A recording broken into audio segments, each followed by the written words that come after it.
ভাই যদি খালি পায়ে হাঁটেন, মাথার ব্রেন ভালো হবে। খালি পায়ে যদি আপনি হাঁটতে পারেন তাহলে আপনার শরীরের ব্যথা কমবে। খালি পায়ে যদি আপনি হাঁটতে পারেন তাহলে আপনার শরীরের মধ্যে রোগ বালাই কম হবে। তাই আমরা সব সময় খালি পায়ে একটু হাঁটার চেষ্টা করব। আর খালি পায়ে হাঁটতে হইলে শহর থেকে গ্রামে আসতে হবে, কারণ শহরের মধ্যে খুবই খালি জায়গা খুবই কম। দেখেন কত সুন্দর সবুজ শ্যামলে ভরা আমাদের এই বাংলাদেশ। আমরা খালি পায়ে হাঁটতেছি। অবশ্যই মাথার ব্রেন ভালো থাকবে। বাচ্চাদের পড়ালেখার জন্য খালি পায়ে হাঁটাবেন, অবশ্যই মাথার ব্রেন ভালো হবে। আর আপনি সুস্থ থাকার জন্য একটু খালি পায়ে হাঁটবেন, তাহলে আপনার কী হবে, উপকার হবে। আর খালি পায়ে যদি হাঁটতে পারেন, শুধু মাটিতে হাঁটবেন, আবার ওই পাথরের মধ্যে আপনার রাস্তা দিয়ে হাঁটলে কিন্তু কাম হবে না। আপনি হাঁটতে হবে খালি পায়ে মাটিতে, কারণ মাটিতে যে একটা অক্সিজেন আছে, মাটিতে যে একটা বাষ্প আছে, এই বাষ্পটা যদি আমাদের ভিতরে যায় তাহলে আমাদের উপকার হবে, অসুখ বিসুখ কম হবে।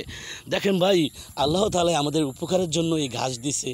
আর এই ঘাসের মধ্যে এমনও ভিটামিন আছে, এই ঘাসের মধ্যে এমন কোনো জিনিস আছে যে এই ঘাসের থেকে আবার আমাদের শরীরে যায়, আমাদের উপকার হয়। ভাই আপনি কি বলবেন, রৌদ্রের মধ্যে আমাদের উপকার আছে।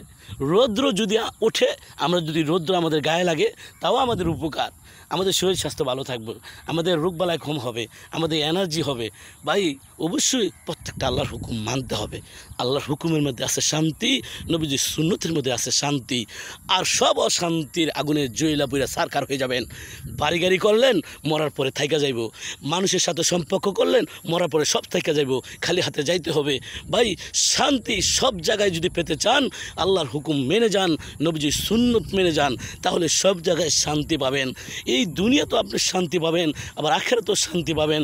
ভাই প্রত্যেকটা শান্তি আমার দিলে আপনার দিলে কিভাবে আসবে, সেজন্য আমাদের মেহনত করতে হবে, মানুষকে আমাকে জানাইতে হবে। তাই ভালো ভিডিওগুলো আমরা শেয়ার দিব, খারাপ ভিডিওগুলো আমরা কখনো শেয়ার দেব না। তাহলে খারাপ দেশে বিদেশে যাবে না। ভালো যদি শেয়ার দেই তাহলে দেশে বিদেশে ভালো যাবে। তাই আমরা সবসময় ভালোর দিকে নজর দেই, খারাপের দিকে নজর না দেই। ইবলিস শয়তান খারাপ করেছে, তাই সে যাবে জাহান্নামে।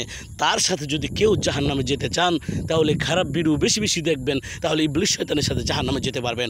কখনো আপনার জান্নাত হবে না। ভালো ভিডিও যদি দেখেন, অবশ্যই আপনি মোবাইল হাতে নিছেন, ভালো কিছু যদি করেন তাহলে অবশ্যই আপনার নেকি হবে। মন্দ কিছু করলে অবশ্যই গুনাহ হবে।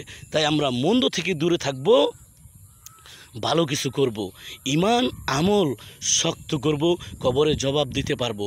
কোরআন শরীফ পড়ব, কবরে আমার কোরআন শরীফ আমাকে রক্ষা করতে পারবে। কোরআন বলবে সে কোরআন পড়েছে, তাকে কষ্ট দিও না।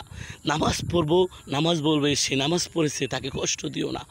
নবীজির সুন্নত রাখবো দাড়ি, আর দাড়ি বলবে এটা নবীজির সুন্নত, তাকে কষ্ট দিও না। আল্লাহ তাআলার হুকুম মানার মধ্যে শান্তি, আর না মানার মধ্যে অশান্তি।